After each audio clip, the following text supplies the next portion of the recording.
so we got kind of a direction to go, or to get a good concrete foundation on what we talking about. Gypsy, can you go over the different styles of, I'll say, protection dogs, like for is the guard dog, the watch dog, I guess you say attack dog. Gypsy, can you break all those down and the Okay. differences? Yes. Yes. First off, I got to go back to Mr. Thompson here. It was my grandmother also, Yes. and my mother, my auntie, and my godmother. All beautiful women, Yes. lived in the community, let's say, and did not have a man in the house. And I can never remember any man coming there raising his voice to their houses or disrespecting them in any manner, and they never got broke in on. And the major reason for that, I believe, not only they were good people, but they had badass dogs, period. And this is before my father started training dogs. Uh, they never had a professional. They raised dogs, and that's why this book that my wife and I wrote is called The Owner's Guide to Raising Your Pet Protector. So let me start out with, I love dogs so much. I'm a sap. I hug them. I sing to them. I make up poems. I kiss them. My dogs love me so much, they will stop eating so that I can pet them. I have to tell them, go eat. And they were like, okay, I'll eat, but you got to hug me first. That's how much love I have for my animals. So you said the first word that Earl Jones told me to never use was attack dog.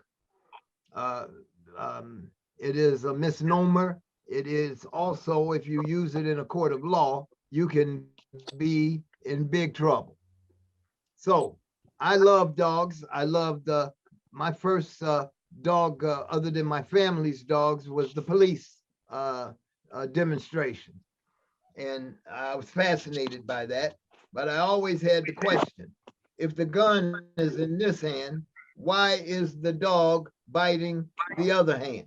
Now, that was before I became a professional, before I knew anything, but I knew something was wrong with that picture.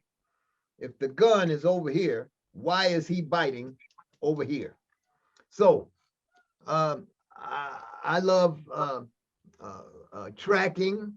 I love dock diving. I love anything you can think of, agility. I love all that. But I love above all is the watchdog. And the watchdog, I would say, is a dog that's bred, even though back in those days, nobody knew anything about breeding. So if you heard that Miss Jane's dog was having puppies, and you've always admired how Miss Jane's dog told people how to keep it moving, you went and got one of those puppies. Nowadays, though, there are many dogs, even better dogs than there were in the past. They're bigger, they're more aggressive, they have bigger jaws and bigger teeth. They are more destructive or can be more lethal than in the past. And so, because of those reasons, it have made me be alarmed, afraid for us as dog men, and especially for our profession as professional dog trainers. So the watchdog is my favorite of all because the watchdog is usually protecting people. Not the guard dog. The guard, Earl used to tell me, if you want a guard dog, you might as well go get an alligator and put him in the yard, because a guard dog is, by definition, is an indiscriminate biter. You want a watchdog who is your pet and your protector. And so my biggest problem is in this modern age, trainers, especially young trainers, teach prey. and pursuit and apprehension. That's because most young trainers don't have a house. They don't pay insurance. And the only thing they know about court is Judge Judy. So they have less responsibilities most times than the people who they're training dogs for. The bus driver, the factory worker, the nurse, the teacher, normal people, not the baller. If you want to, we can get into that baller conversation, but I have a thing called the baller tax. So if you're a baller, you better not let me know about it because I'm gonna tax you hard. So my favorite client, of course, is the church lady.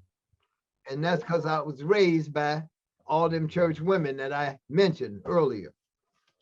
She's not trying to hurt anybody, but if you violate her, she will call down wrath on your ass. Can I say that? Yeah, you can talk. Can You I can say talk ass? freely. Yes, sir. Okay. All right. She will call the angels upon you, and it won't be nothing nice. So I guess I'll wait and hear somebody else's response to that, and then I got more. Okay, Clyde, it's on you, brother. So I'll chime in and pick up with Mr. Gypsy on and comment on some of the things that he said. And you know, I don't know a whole lot about Mr. Gypsy's background and training. For you know, I'm really not a student of the game, man. A student of the game. He studies. He you know, he researches other people. Like I said, he reads. He follows. I hit and miss. I look here, I listen for a little bit, I see what somebody's talking about, and I move on. So I'll talk about my version of the watchdog and the guard dog and the family dog. So to me, like Mr. Gypsy said, and I think that some of the things that, you know, it's okay for us to agree and agree to disagree, you know, and that's where a lot of dog trainers have problems, is because all of a sudden when you disagree with something that they're doing or saying, then now they want to talk about you. They can't agree to disagree. To me, a guard dog is that for that person that may live out somewhere or got a piece of property and he just don't want no company. He just don't want people coming around. This dog, like Mr. Gypsy said, this dog he wants to eat up the world. Anybody that come in there, he's going to try to destroy them. He's barking if you walk by. The owner probably got to put that dog up and confine him once you do come in. To me, that's the guard dog. He's there to guard a property. He's guarding a space, and he don't want nothing to come in that space. My best dog is, to me, the family dog, the personal dog. My family, my personal dog, his job is to protect me and my family. If I leave the house and I leave him at the house, if he's in his yard, his fenced yard, anybody that approaches that fence, then he's supposed to alert, he's supposed to bark, he's supposed to defend it, he's supposed to protect it. If I'm in the house, he's supposed to do the same thing, and that alerts me, and that allows me to be able to fix the situation or whatever, peek out the window. If it's somebody walking by, at least I'm aware of that. My dog made me aware of that. If I have my dog with me and something was to jump off, or if I get approached by some negative energy, some negative people, I can rely upon my dog to help me stop this situation from going any further. I can rely upon my dog to help defend me, help protect me, help fight if it have to get to that point. So that's my family dog. That's my family dog is Mr. Stratton's watchdog. And I think that they're kind of similar. But at the same time, you got different levels of training that you do with these dogs. I say it's like mixed martial arts. In mixed martial arts, you got karate, you got taekwondo, you got all these different branches, but they're all mixed martial arts. Some of the training is similar, but the end result is different.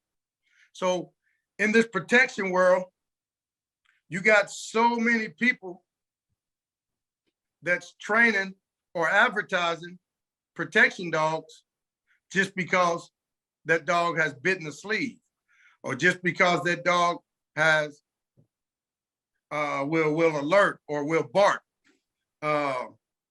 Unlike Mr. Gypsy, I like to train my dogs in prey as well. Now I don't rely upon prey, because for a family protection dog, I don't have to have prey. I don't have to have all the characteristics that a court person may need, but I still use prey in my training with my protection dogs. I'm gonna let Mr. Gypsy go back and let him speak on it some more, and then I'll come back and add to it and discuss. Because this is really, to me, this is Mr. Stratton's, this is Gypsy's show. He is the man. He's got more credibility than I have, and I'm glad to be a part of this show because I can listen and I can learn. Hey guys, if you need raw dog food anywhere in the United States, be sure to visit our friends over at texastrike.com.